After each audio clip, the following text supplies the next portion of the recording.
म्हणजे तसं बघितलं तर ह्या सगळ्या प्रक्रियेमधला एकदम छोटा कार्यकर्ता आहे. मी फार म्हणजे त्यावर भाष्य करणं उचित होणं नाही.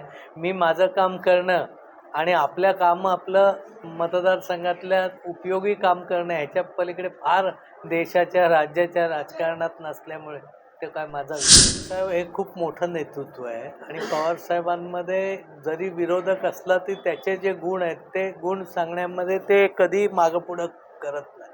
आणि सर्वात आणि महाराष्ट्रामध्ये हे महायुतीचं शासन आणण्यामध्ये आर एस एसचा वाटा खूप मोठा आहे. नाकारायला काय कोणाची गरज नाही ना. जे आहे ते आहे. माझ्याही विजयामध्ये त्यांनी खूप चांगल्या सिस्टमॅटिक ज्या गोष्टी आम्हाला माहीत नव्हत्या त्या त्यांना माहिती असायच्या आमच्या गावातल्या पण.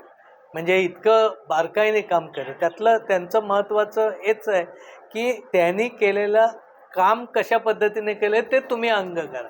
भूमिका ही वेगवेगळी असेल प्रत्येकाची. भूमिकेचं काय त्यांचा विषय नसावा.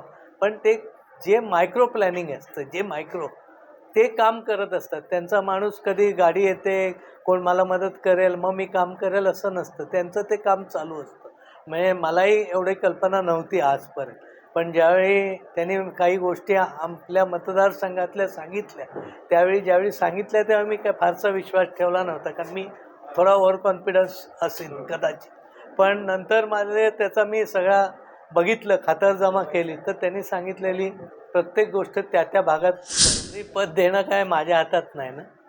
ते देणं ज्याच्या हातात आहे त्यांना ज्यावेळी ते होईल त्यावेळीच ते मिळणार आहे. मी काय त्या मंत्रिपदासाठी कोणाकडे जात नसतं किंवा फारसं काय नसतं. कारण त्याची योग्यता कदाचित त्यांच्या दृष्टीने वेगळी असेल. ते आता मी पण त्याचं उत्तर मी कसं देणार ना. कदाचित तेवढी त्यांच्या दृष्टीने त्यांचे निकष काही वेगळे असतील ना. ते आपण कसं साहेब कुठे मी कुठे ह्या प्रश्नाचं कसं मी ॲनालिसिस करू आणि मी कसं सांगू. मी साहेबांचं आहे बघा. साहेब आमच्यासाठी कालदैवत आहे. आज आहे आणि उद्याही आहे.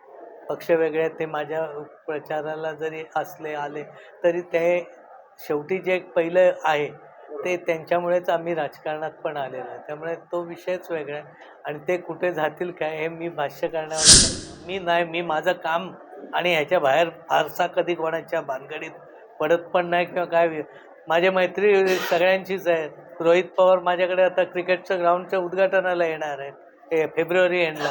मी अतिशय चांगल्या पद्धतीचं ग्राउंड बनवलं आहे. 5 विकेट बनवतो.